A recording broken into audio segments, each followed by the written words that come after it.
En cierta clase escuché como definición de protagonista lo siguiente. El personaje principal, o protagonista, es aquel que con sus motivaciones y necesidades hace que la trama se mueva, pues es una necesidad dramática la que genera el conflicto. Y... ¿qué decir? Todo mal. Este me parece un buen momento para hablar de la diferencia entre personajes endocéntricos y exocéntricos, de modo que vamos a desvariar un poquito sobre el tema.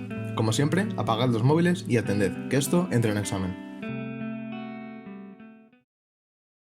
El protagonista hace de puente entre nuestro mundo y el suyo propio. Generalmente compartimos nuestro punto de vista con este personaje y entendemos sus acciones mejor que las de ningún otro, pero definitivamente ni siempre es el que mueve la acción, ni es el que genera el conflicto necesariamente. Los personajes, incluidos los principales, pueden ser exocéntricos o endocéntricos. Los endocéntricos son aquellos que están en el centro de la acción de su mundo. Son aquellos cuyas necesidades dramáticas y sus motivaciones generan el conflicto. A diferencia de los exocéntricos, que son aquellos a los que la trama obliga a moverse, como si les arrastrara la corriente y no al revés. O muchas veces ni eso, en ocasiones están completamente ajenos a la trama. Si la trama de tu historia fuera a desarrollarse en la misma dirección, con o sin el personaje, ese personaje es exocéntrico. No lo confundamos con que la historia fuera a tener o no el mismo final, eso va aparte.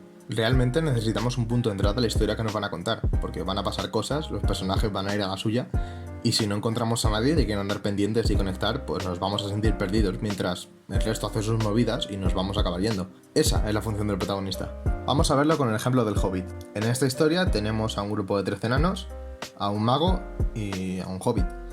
Y el protagonista obviamente es el Hobbit. Bilbo Bolsón. Por partes. La trama es sencilla. Estos enanos quieren recuperar su tierra de las garras de un dragón y para ello forman equipo con Gandalf, que es un señor un poco regu, al que le parece divertido ir siempre a por los seres más tranquilos de toda la Tierra Media y ponerlos en peligros mortales.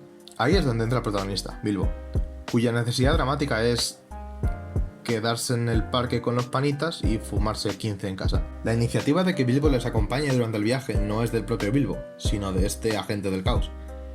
Que yo no quiero pensar aquí cosas, pero veo una subtrama de su adicción a la hierba de los medianos y su manía de llevarlos a todas las misiones para tener un dealer si la cosa se tercia, y que cuando además se entera de que Bilbo no ha traído mercancía que darle, se va a buscarla por ahí a barrios un poco regulares y así se pasan las 3 películas. Mal, mira, Gandalf, mal.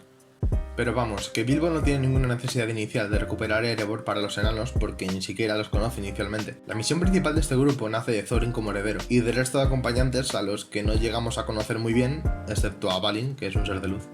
Aquí es donde entra eso que decíamos sobre que el centro de la acción para el espectador no siempre es el mismo que para los personajes. Esta es una historia sobre un grupo de valientes renegados recuperando su hogar para su pueblo. Sin embargo, para nosotros es una historia sobre cómo las apariencias engañan, sobre cómo Bilbo se descubre a sí mismo como alguien más capaz, con un coraje interior que solo hacía falta despertar, sobre cómo... Que son los detalles cotidianos, los gestos de la gente corriente, los que mantienen el mal a raya. Los actos sencillos de amor. Nos vamos enterando.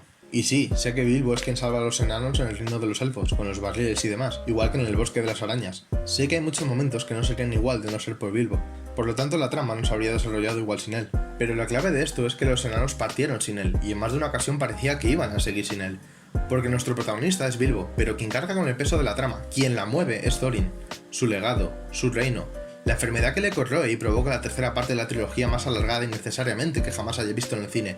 Él es el verdadero elemento imprescindible de esta historia, pero sin duda es un personaje secundario, que de hecho no aparece hasta que pasa como media hora de película en la primera parte. Bilbo es un señor al que no le mola irse al otro lado del mundo a entrar a una montaña en la que no se le ha perdido nada para pelearse con un dragón con el que no tiene nada que ver, igual que nosotros.